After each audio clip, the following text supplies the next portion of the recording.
Dua tokoh nasional, Menteri BUMN Erick Thohir dan Ketua DPD AA Lanyala Mataliti maju sebagai Ketua Umum PSSI. Siapakah di antara dua nama tersebut yang layak dan berpeluang besar duduk di kursi Ketua Umum PSSI? Jika kita lihat, keduanya memiliki rekam jejak di dunia olahraga, namun apakah sepak bola hanya seputar olahraga? Untuk membahasnya sudah ada Pangeran Siahaan, pengamat sepak bola, dan Togar Manahan Nero, anggota Esko PSSI tahun 2007-2011. Selamat sore, selamat petang Bapak-Bapak. Selamat sore Mbak Anita. Saya ke Mas Pangeran terlebih dahulu. Mas Pangeran, kalau misalnya dilihat dari kedua orang yang sudah memberikan berkas mencalonkan diri, keduanya punya latar belakang di dunia sepak bola, olahraga. Menurut Anda siapa yang lebih layak? Iya, kita menyambut baik sebenarnya ya dari kalangan fans, supporter dan juga insan sepak bola bahwa pencalonan Pak Erick Thohir ini memberikan angin segar, memberikan momentum yang baru karena kalau kita tengok ke belakang kita sudah pernah memiliki pemimpin PSSI ini dari berbagai macam latar belakang, dari akademisi, dari ketua ormas, kita juga dari kalangan militer dan juga dari kalangan polisi. Saya rasa sudah waktunya kita melihat dan memberikan kesempatan kepada sosok yang memiliki pengalaman manajerial olahraga dan sepak bola bukan hanya skala nasional, tapi juga skala internasional. Ini sesuatu yang mungkin belum pernah kita saksikan sebelumnya. Dan kalau kita lihat sebenarnya ya, kita yang biasa nonton bola ini kan dari dulu kita selalu melihat masalah sepak bola Indonesia ini kan berulang. Dan jawaban dan juga solusi-solusinya sebenarnya sudah ramai dibicarakan di mana-mana. Media sudah bicara, lalu juga akademisi sudah bicara, studi riset itu ada segala macam. Tapi saya rasa ini bukan perkara apa jawabannya, tapi saya rasa butuh keberanian dan juga butuh nyali untuk bisa melaksanakan, mengeksekusi solusi-solusi tersebut. Dan saya menyambut baik sebenarnya kalau memang ada calon ketua umum PSSI yang memang memiliki latar belakang profesional olahraga dengan track record yang bisa dilihat ke belakang seperti Pak Erick Thohir. Begitu Mbak Anissa. Baik, saya ke Mas Togar. Mas Togar, menurut Anda siapa yang lebih layak di antara dua nama yang sudah mencuat, dua-duanya punya latar belakang olahraga? Ya Mbak Anissa, apa yang dibilang oleh Pangeran adalah benar. Ya, perlu orang pemberani terhadap terobosan itu.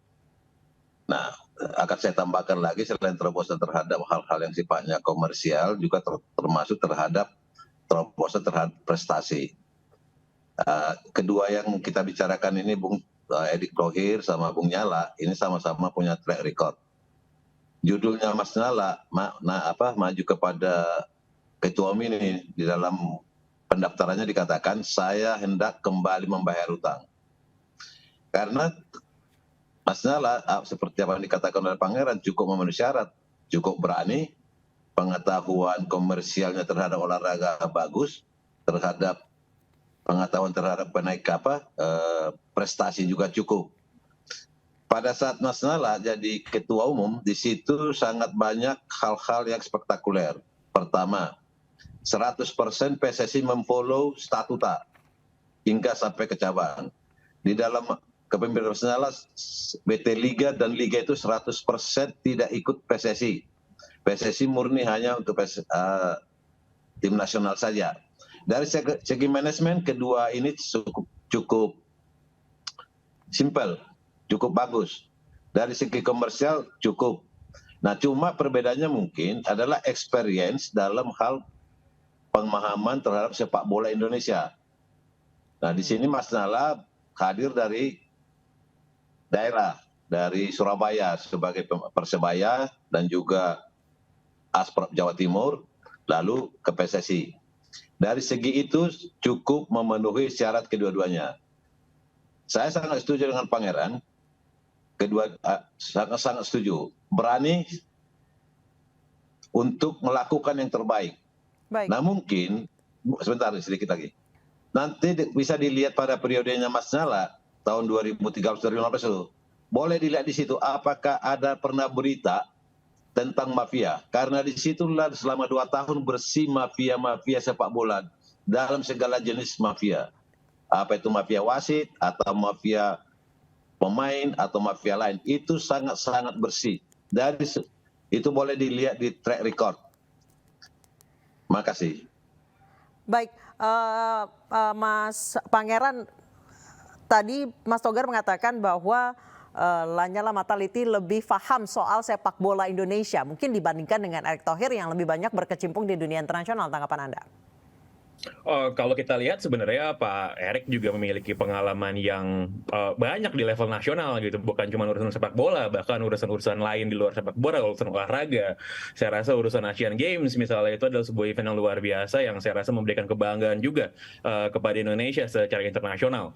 Dan kalau ngomongin soal sepak bola secara khusus sebenarnya, kalau kita lihat tadi misalnya pernyataannya dari Pak Tede Cahyono tadi ya, dari Persib Bandung tadi pagi hari, dia bilang bahwa Pak Erick sudah bersama-sama dengan Persib dari awal gitu, dan setelah ada involvement, ada tangan Pak Erick di sana, improvement, peningkatan, kebangkitan yang terasa secara sepak bola, secara bisnis, secara industri itu sangat-sangat terasa.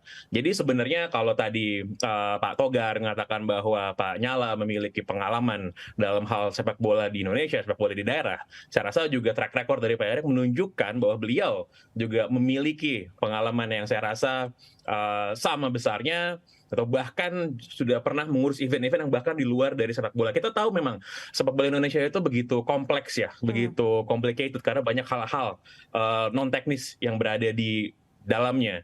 Dan saya yakin dengan kemampuan manajerial yang memang mumpuni dari Pak Erick itu bisa menangani dan memberikan warna yang baru. Dan kalau kita lihat sebenarnya apa yang disampaikan oleh Pak Togar betul bahwa dulu kepemimpinan Pak Nyala memberikan warna yang tersendiri. Baik. Namun saya rasa kita bisa lihat bahwa kita butuh angin segar. Kita butuh Baik. sesuatu yang baru, kita butuh sosok yang berani dan bernyali, Mbak Baik. Anissa, seperti Pak Erick Thohir. Baik, Mas Pangeran, Pak Togar, kita akan lanjutkan bincang-bincang ini usai kumandang azan maghrib untuk Jakarta dan sekitarnya.